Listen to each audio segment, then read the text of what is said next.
Hey everybody, welcome to I-M-Olivia's channel. This is her daddy. And over the course of time, we have been playing Islands together. Um, and so this has been a really cool game for me and Olivia to play. Unfortunately, she doesn't like it as much as I do, but as you can see, I really love this game.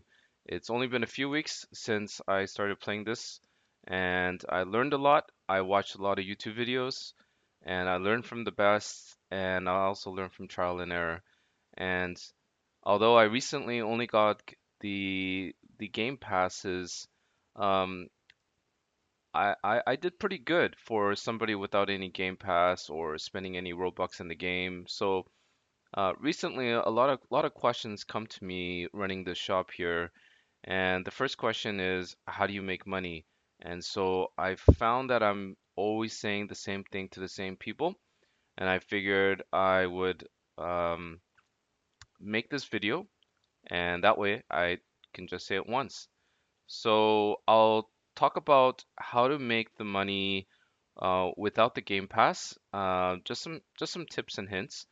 And I'll also tell you how to make money with the Game Pass, which is the shop. So I don't know if I'm going to fit that second piece in this video, but stay tuned and let me try to walk you through how to make money and get rich in islands without any Robux. So first of all, what you want to do is you want to take a look at your island. You want to be somewhat established. You need to know the basics of the game, or at least willing to look online and kind of learn, or just do some island hopping. So what I normally did in the past is I take a look at the published islands and I would just visit each and every one of them and just kind of get an idea, always looking for their factory and just see how everything was connected. I really wish I had my factories here. As you can see, I my island's really empty because I took everything down. Um, so maybe in another video, I'll set up some factories and or you could just look online for some factories. When I say factories, I'm usually talking about smelters. Um, I don't have any on me. Uh, Talking about smelters, steel mills, red bonds refinery, drills, you name it. So, there's a few commodities you can make, which is the iron, and then you can convert the iron to steel, and then you can drill the gold and get gold ingots, and then copper ingots as well. So those are the key main uh, resources that you can generate. So what I'm noticing in my shop is a lot of people just selling those raw resources. That's the first mistake, or that should only be happening at the very little upfront. So as you can see, I have a lot of machines for pure iron, a lot of machines for the steel ingots, and I sprinkled all the other ingots here and there, the gold, copper, more iron. So you're asking me, why do you have so many machines just buying raw resources? Well, there's a lot of people that just don't know. They just make it and they just look for a shop and unload it. But here's my first trick. First trick is um, build something with it. If you build something with it, you can generally make more money than if you were to uh, just sell this by yourself, right? I mean, there might be ways that you can make more money by just selling the resources, but what I find in general is make the machines themselves. Okay, so instead of selling, let's take a look at the steel mill. Instead of selling the iron and the gold separately into the machines, see if building the steel mill will make you more money. It'll also make your life a little easier because you don't have to spam that sell button just to make that flip. Now, steel mills, they usually retail anywhere from, so there's going to be two prices. One, I will say the price that you're selling to the shop and the price that the shop sells to the shoppers. Okay, so the price that you sell to the shop for steel mills right now at this time is going to be around 200 to 300,000. Okay. Now, if you were to sell that gold and iron, you may get 80, maybe a little bit more for each iron, maybe less, somewhere around there. But for gold, you can get around 2,000 to 2,500 per bar. Um, so it's already, if you convert it to steel mill, you'll make a little bit more than just selling it by raw resources. The other thing is copper ingots. I mean, once you get a drill set up, the copper that comes out of there is just crazy. Is a lot of copper that comes out, and so a lot of people are making copper press right now. To be honest, a lot of people are making copper press because copper is cheap. Okay, and then there's the steel rods that go into it. There's about five, and then 500 copper ingots, so it's not too bad. Unfortunately, because a lot of people are building the copper press, I just reduced this to 150 because I don't really need any more. But usually I had this set to 200. Maximum I set this to 250. So that's the easy flip for that. As you can see, I set this to 550 for shoppers to buy it, but nobody really buys it. I would say in a week I would sell about five. Once in a blue moon, when somebody comes in and buys everything in my shop, that's when this gets cleared. So that's the only purpose for a shopkeeper to hold this many copper press is that the once in a blue moon clearance. Um, so let's take a look. Now, another thing, if for those that are playing on PC, what I really like to do is auto farm the crystallized iron. Uh, because once you auto farm the crystallized iron, and assuming that you have a steel factory and you're making steel rods and you're grinding some blue slimes on Slime Island, then building drills is actually really easy. Now, let me take a quick moment and show you the so the reason why I AFK a lot is, well, I have a life and outside of Roblox. And so many times I'll just leave my computer on. So what I'll do is this is my auto farm design that I got from DV. DV is actually a really, really knowledgeable player in islands, and I recommend everybody to watch his videos because it's honestly it helped me get to where I am today. So what I'll do is I'll auto farm the iron crystals while I sleep or when I AFK. Usually get about 80 to 100 a day. Um, and so just look up DV's auto iron crystal farming video, and you'll see how that works.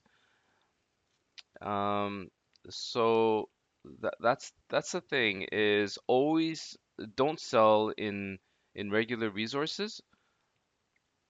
Always build something, right? Take a look at the price per resources and the price for selling the item. Now, the more popular items are the industrials. You're gonna look at flowers. Flowers is also something that's really easy. Just buy a lot of grass and just build out a large area of grass. And over time, you're just gonna get random flowers um, growing out there. And then from there, all you gotta do is just water them. And then once you do the whole watering piece and they have babies that are fertile, your ability for colors and everything grows. Right now, the flower market is kind of getting quiet in terms of the prices being drop from when it first came out, but it's still really profitable. Okay, so you can make a few. Anybody can make a few million off flowers, just because just by just letting the flowers grow naturally on their land, and then gathering them all together and just giving them water.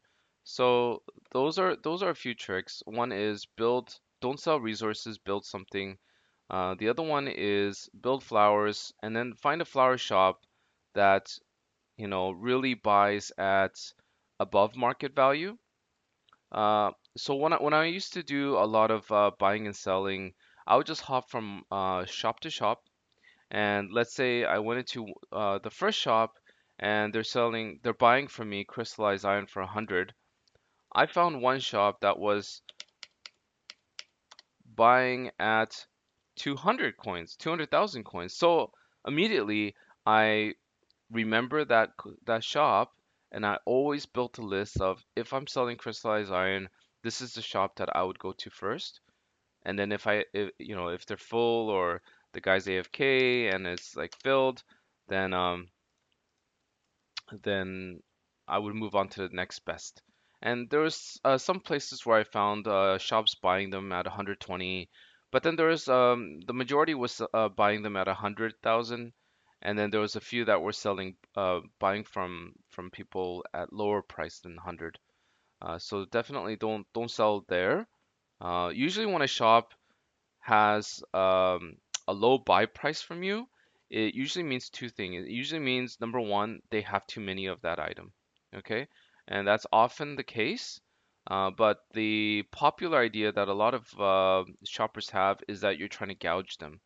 No, you're not trying to gouge them. It's just that you don't need them and you don't want to be paying for them so that you're filling up your stock. So there's so check the price. They do fluctuate and the area that you're going to have a lot of good impact in making profit is going on Discord. And if you're age appropriate and you have a Discord account, I highly recommend joining the Islands Discord group. In there, you'll find a lot of bulk deals where, once you gain, let's say a few hundred million, um, then you can start really snowballing that by buying in bulk power. Bulk means buying in the hundreds and the thousands, not just one by one. So when you do bulk trades, do be careful because, you know, the larger the deal, uh, the less easy it is to do it through a vending machine. So they might even tell you, "Oh, pay me first. I'll put it in the chest. I'll give you build." Uh, don't listen to that. If it's a bulk deal and they're asking you to pay first, don't follow that. Just say, "Here, I'll give you like 5%, okay? And just give me 5%, and we'll just keep squeezing it through." That way, if they do scam you, you're only gonna lose a little bit of your money. Um, but for me, I don't like drop trades. I only do trades through vending machines. So, another key success factor in making money in islands would be always trade through the machine. If you if you don't, you risk of losing everything and starting all over again. And I hear that quite a bit. So, um, that's kind of the high level. It sounds really easy, but there's a lot of activity in it. I mean, if this wasn't clear, what I can do is I can go um, practice some of these and demonstrate for you by actually going through each shop and marking down the prices and showing you how to buy and sell. Um, but yeah, definitely take a look at the published islands and take a look at the ones that are not top in the top. The ones that I've gone to that are in the like top 10, 20 all the time, the prices aren't as good. I noticed that they were selling way higher price than I was selling at, but at the same time they were buying at a higher price than I was buying at. So people selling that came to my store, now I can see why they're saying, well, I'm not going to make money off through your shop because they actually can make more money in a different shop, and that's okay. So do shop around, take a look at the smaller shops.